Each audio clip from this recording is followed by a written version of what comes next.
Yeah, I don't know how to start these things yet. Hello.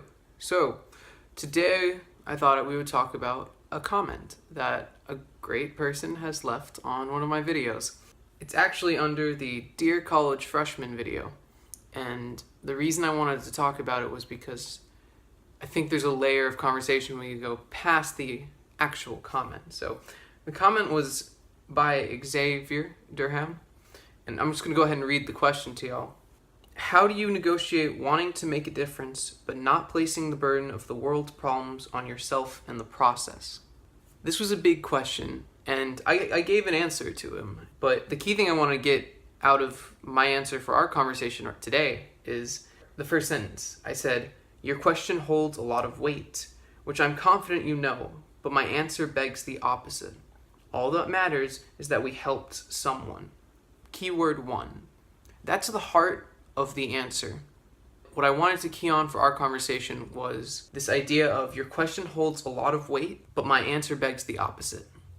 That is so important to think about when you're talking about having these deep conversations. When it comes to ideas and thoughts as overwhelming as this kind of question, these some existential sometimes questions, these questions that are so large and you can't fathom the answer because they're so complicated. I always say make those answers as simple as possible.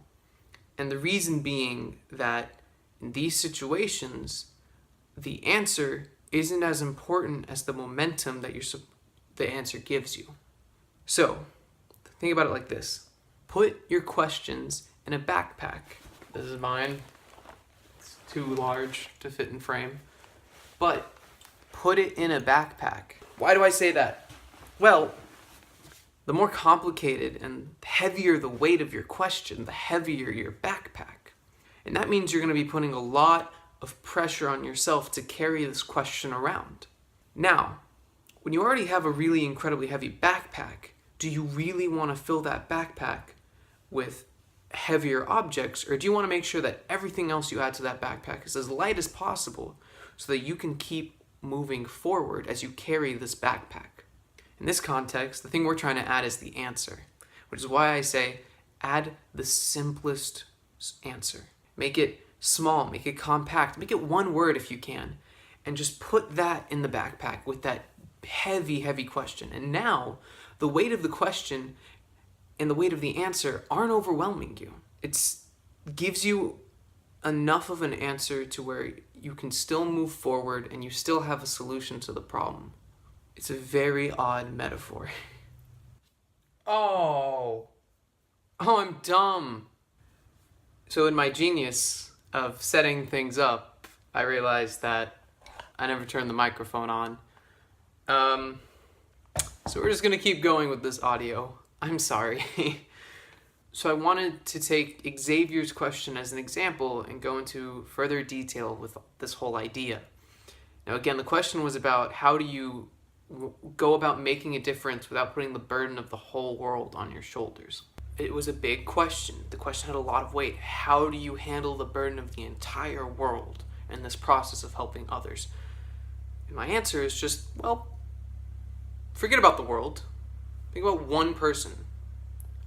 It's a lot lighter. It's a lot lighter to just think about helping one person. And so you help one person, then you say, I did a good job. Now, if your goal is to help the whole world, you're not going to stop after that one person. You're going to go help another person, and then another person. But when you keep the perspective short-minded in that way, you can get that momentum. You can say, okay, I helped this person with this. Now I'm going to help this person with this. Now I'm going to help this person with this. And one at a time, just one person at a time. And you're not saying, oh, I have to help every human in the world. So it's now a matter of, it's not chasing people. It's not chasing the goal. Because with the other perspective, what you're doing is, I gotta help you, then I gotta help you, then I gotta help you, then I gotta help you. And you're just running around the whole world trying to help everyone. There's no motivation in that. It's crippling because there's no feeling of growth, of movement. You don't feel like you're actually making a difference. But when you change it, when you change that perspective to just help one person, that's all you care. That's all I care about. I care about the fact that I'm helping one individual get better. You'll find yourself giving that one individual 100% of your effort, and you'll find yourself more motivated because you feel like the scope of the problem is doable. A very related example to this answer is when it comes to practicing an instrument. I was taking guitar lessons online, and the instructor was saying, don't think about reserving 30 minutes a day for guitar practice or an hour a day. Reserve 10 minutes.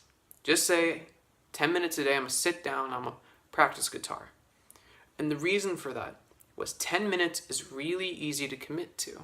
It's not a daunting amount of work. It's not a heavy weight. But what you'll find is that once you do your 10 minutes, you're probably not going to want to stop. You'll probably go for 30. You'll probably go for an hour because you'll just have that momentum to keep practicing. But the actual weight of starting the practice isn't there because you took away a lot of that weight and you're still getting that momentum. I highly recommend y'all practice this idea of how heavy is the weight in my backpack and how heavy is the answer that I'm going to add to that weight. One more example, I think it's a really great one. What is the meaning of life? My answer to that, and everyone's, I think, is and should be different. But my answer is, meaning of life is to be happy. There's no other point to this.